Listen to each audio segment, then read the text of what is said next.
Assalamualaikum warahmatullahi wabarakatuh, sahabat YouTube semuanya, sahabat Matahari dari Barat. Apa kabar kalian semua? Mudah-mudahan senantiasa sehat selalu, bahagia dengan keluarga dan banyak rezeki. Mahfud MD memang tidak ada habisnya blunder ya. Kabarnya hari ini akan bertemu dengan Jokowi untuk mengundurkan diri sebagai menteri. Terlambat ya. Harusnya mengundurkan diri jauh-jauh sebelumnya, sebelum melakukan kritik-kritik kepada pemerintahan Jokowi ya. Ya, alasan mundurnya apa hari ini? Apakah karena dia tidak enak, tidak leluasa berkampanye kalau misalnya masih dalam pemerintahan, karena kampanyenya nanti itu mungkin akan banyak membuka aib-aib pemerintahan, ya kan? Itu pun sebenarnya melanggar kode etik, tidak punya etika. Kalau seperti itu niatnya ya, misalnya kalau seperti itu niatnya, itu pun tidak etis begitu loh, ya kan? Oke, saya mau mundur nih dari jabatan menteri. Kenapa? Karena saya berkampanye, sedangkan kampanye saya nanti kebanyakan akan mengkritik pemerintahan Jokowi, misalnya seperti itu akan semakin merontokkan gelar profesor doktornya beliau kalau misalnya niatnya seperti itu. Tapi ya, kita positive thinking saja ya. Mudah-mudahan beliau tidak punya niat seperti itu.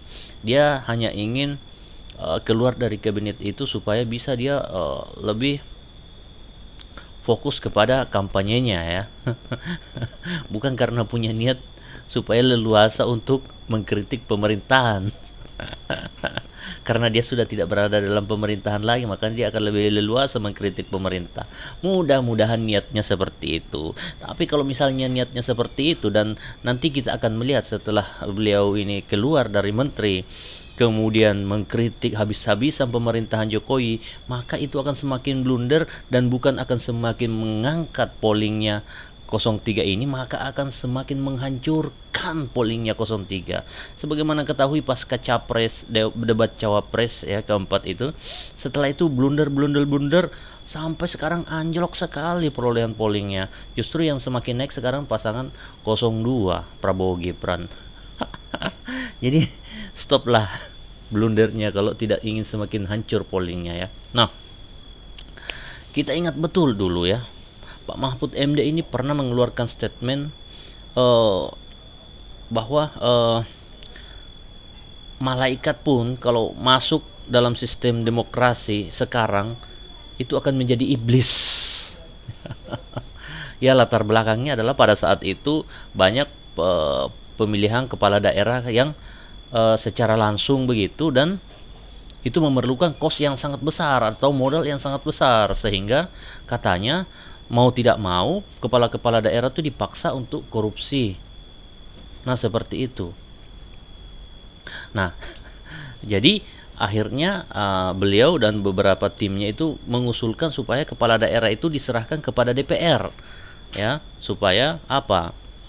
Menekan kos biaya pemilihan kepala daerah supaya tidak memaksa kepala daerah untuk korupsi. Nah, saat ini ya, kalau misalnya untuk menjadi kepala daerah saja kosnya sedemikian besar karena pemilihan langsung, bagaimana dengan pemilihan presiden?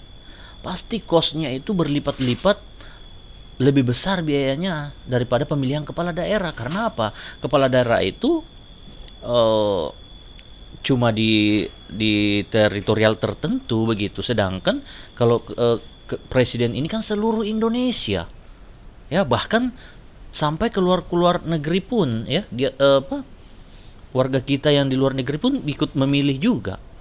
Artinya kosnya untuk menjadi presiden ini berlipat-lipat kali lipat dari pemilihan eh, kepala daerah.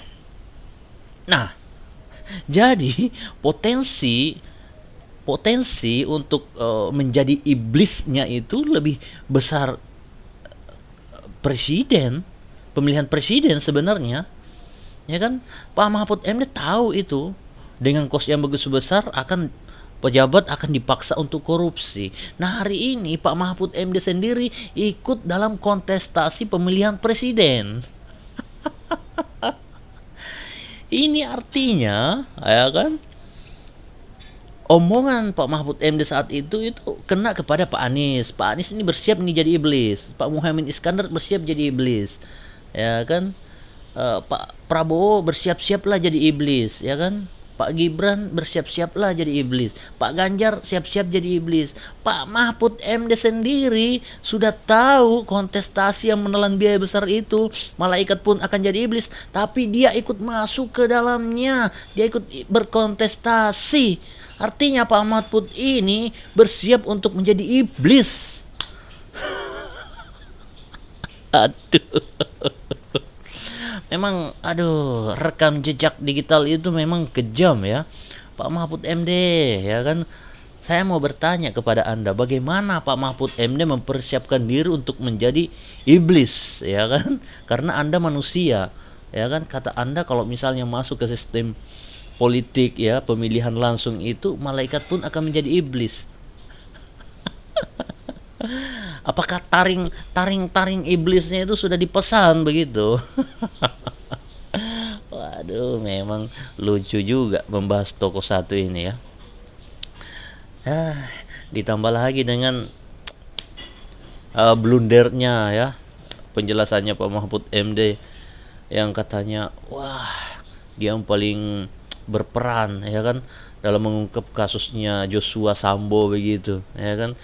Keluarganya Joshua, Komarudin, Irma datang nangis-nangis, padahal dibantah oleh Irma, tidak ada itu acara nangis-nangis.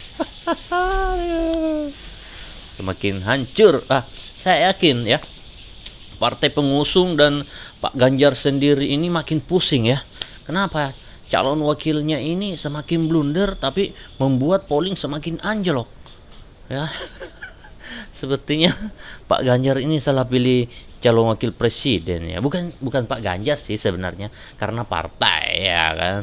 Partai yang memilihkan beliau untuk dipasangkan dengan Pak Ganjar. Saya kalau jadi Pak Ganjar pusing saya. Punya calon wakil presiden yang blunder begini tapi bikin survei jadi makin anjlok. Aduh. Jangan mau dipimpin oleh iblis. Matahari Barat. Assalamualaikum warahmatullahi wabarakatuh.